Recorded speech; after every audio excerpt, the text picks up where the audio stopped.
I got too many windows open.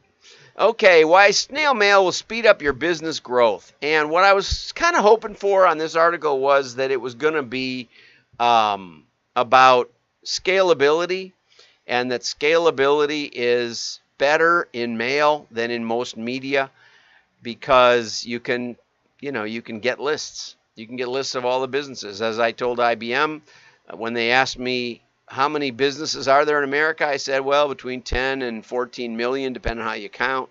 If you eliminate the 10 and fewer employees, you probably get closer to 10. It may be bigger now, but it's in that neighborhood. So, how can you reach 10 million businesses? And they said, you mean for a measly $10 million, we can reach every business in America, every, of any size? And I said, yeah, sure. So we'll just mail everybody. And that had disastrous consequences. I tried to warn them, but that wasn't their job. Their job was just to get the phones to ring. And they did, man. They really did.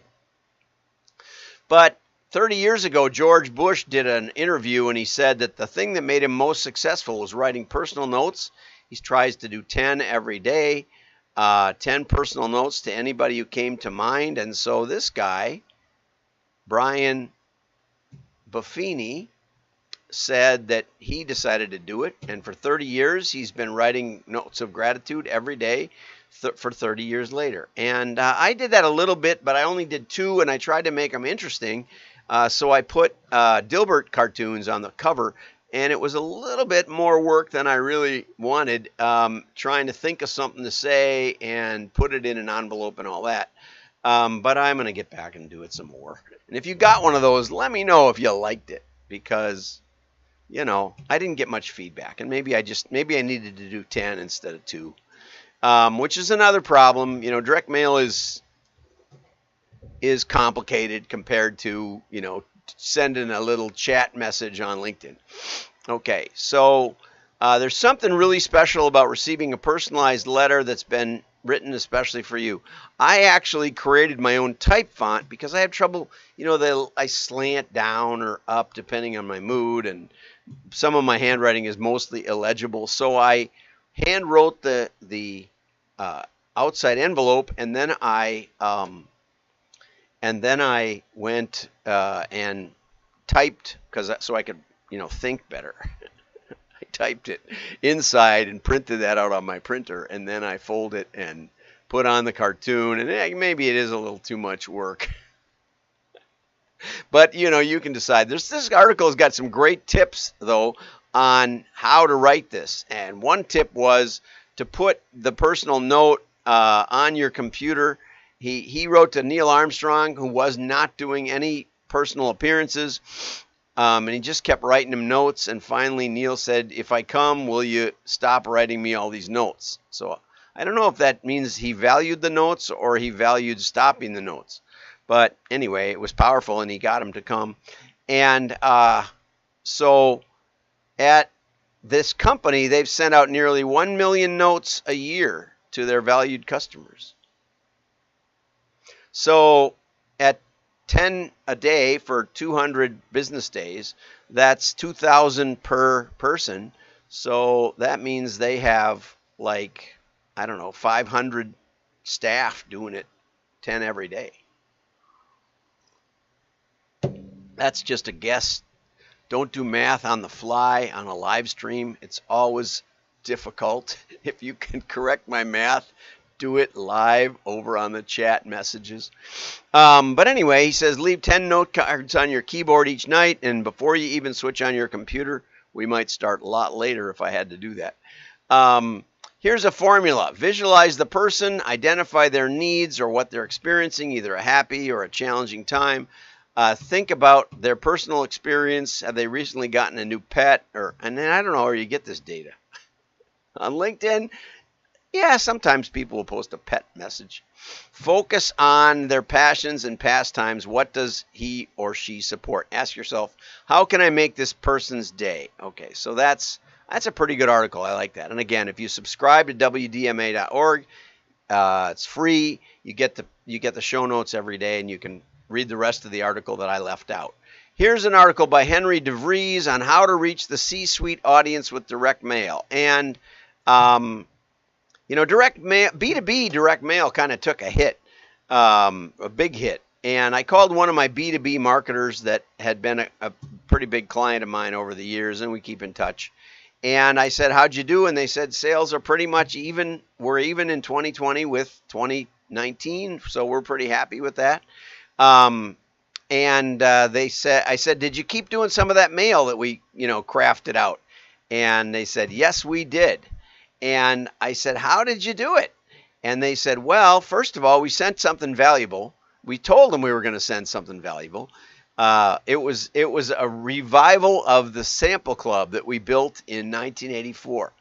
That we where we got vendors to send us merchandise with our logo on it, and we sent it out to our clients. And we would send expensive stuff, $10 per person. So, a 500-piece mailing was a couple of $5,000, a $5,000 campaign just in the gift, plus another probably, another 500 to 1,000 just for getting it in the mail and doing all the work of getting it done. But then on the next month we would only send it, or we would send it to more, but it would be less expensive. And the last month of the quarter we would send a very inexpensive gift in the mailing to the rest, pretty much the rest of our active customers. So we might be mailing 10,000 on that one of a 10-cent item. Okay, so I said, "Well, how did you get the home address?" And this is this question: how do you get the home address? You ask. No. How do you get the home address? You ask. You say, "Hey, I found a box of books, my old books laying around. I'd like to send you a copy. Where can I send it? Are you at the office? That's fine. Or are you home? Will you get your mail? And you can send it to my home. Here's my address." I sent Ellen up in Minneapolis one of my personalized cards, and so she said, "Well, I'm doing business from here," and she gave me an address. My home office. Yes, I know, you're at your home office.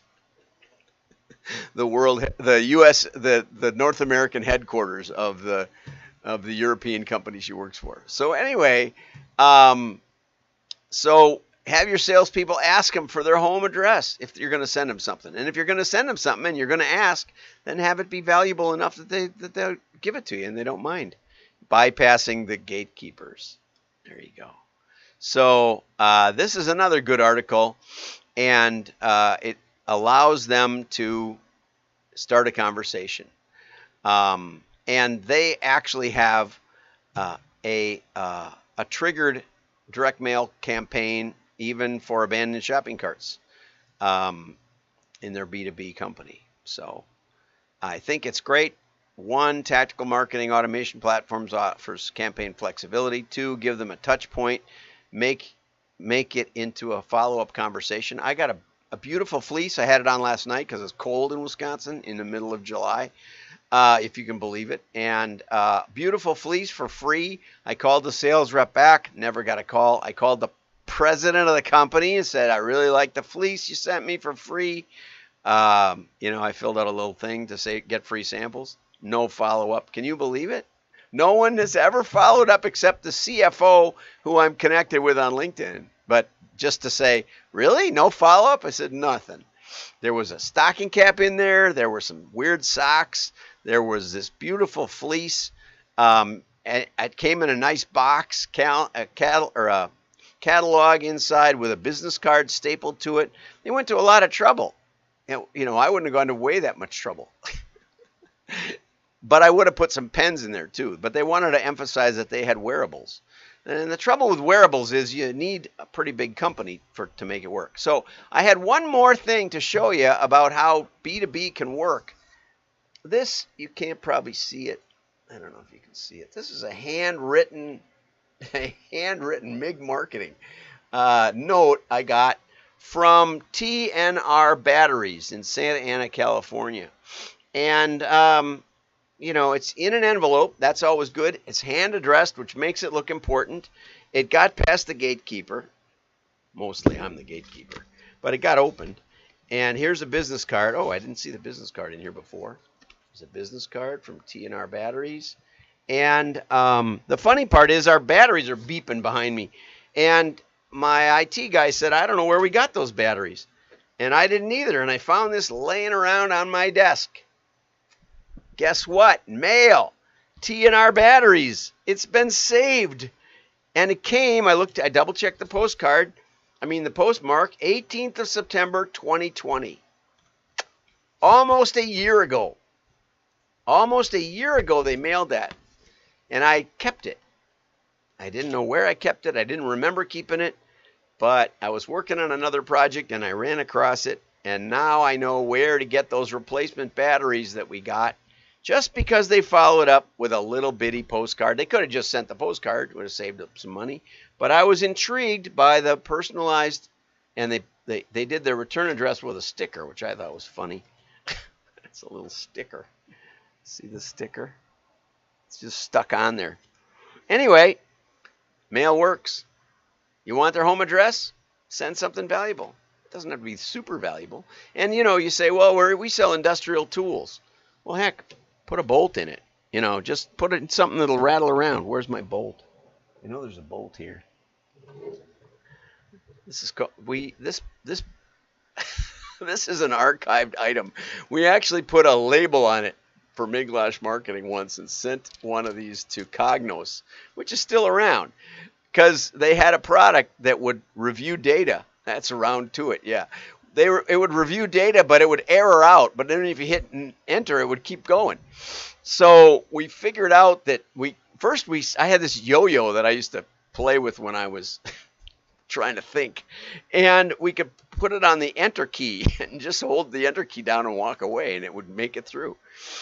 But then we decided that this custom adjustable, so that it worked on a multiple of different keyboards, we would be able, you can set it up so that it's not on any other key and just the nut part is on the enter key. It works like a charm.